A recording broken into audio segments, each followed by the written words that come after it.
முப்போதும் திருமேனி தீண்டுவார்கள். இப்போ சிவாலயம்னா சிவாச்சாரியார்கள், விஷ்ணு ஆலயம்னா பட்டாச்சாரியார்கள், சில வைஷ்ணவ ஆலயங்கள் ஐயங்கார்கள் சொல்லுவாங்க. அந்த மற்ற நிறைய கோவில்கள் அந்தந்த குலத்தவர்கள்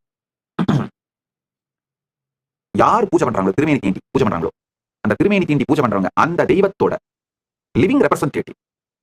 அப்படிதான் நடத்தப்படணும். நீங்க கொடுக்கிற காணிக்கைகள் கூட மரியாதையோடு அளிக்கப்பட வேண்டும், பக்தியோடு அளிக்கப்பட வேண்டும். கைலாயத்தினுடைய விதிகளின்படி திருமேனி தீண்டுவாருக்கு அளிக்கப்படும் காணிக்கைகள் அர்ச்சாவதாரமான பெருமானுக்கே அளிக்கப்படும் காணிக்கைகள். இதுதான் என்னுடைய ஸ்டாண்டு, கைலாசத்தோட ஸ்டாண்டு. நல்லா புரிஞ்சுங்க, இது ஜாதிக்கு அப்பாற்பட்டது. ஏன்னா பல அங்காள பரமேஸ்வரி ஆலயங்களிலே செம்படவர்கள், பர்வதராஜ குலத்தினவர்கள் தான் பூசாரிகள், திருமேனி தீண்டுபவர்கள். இந்த மாதிரி ஒவ்வொரு கோவிலையும் பல மாரியம்மன் கோவில்கள்ல சைவவேளாளர்கள் திருமேனி தீண்டுபவர்கள் பூசாரிகள், பல முருகன் கோவில்கள் பண்டாரங்கள் திருமேனி தீண்டுபவர்கள்.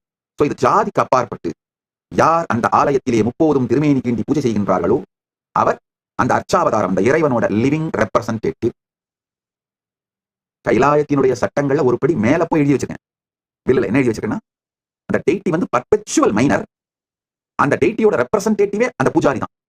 முப்போதும் திருமேனி தீண்டுவா தான் அந்த டெய்டியோட ரெப்ரசன்டேட்டிவா இருந்து அந்த டெய்டிக்கு சொந்தமான எல்லா சொத்துக்களையும் நிர்வாகம் செய்யணும்.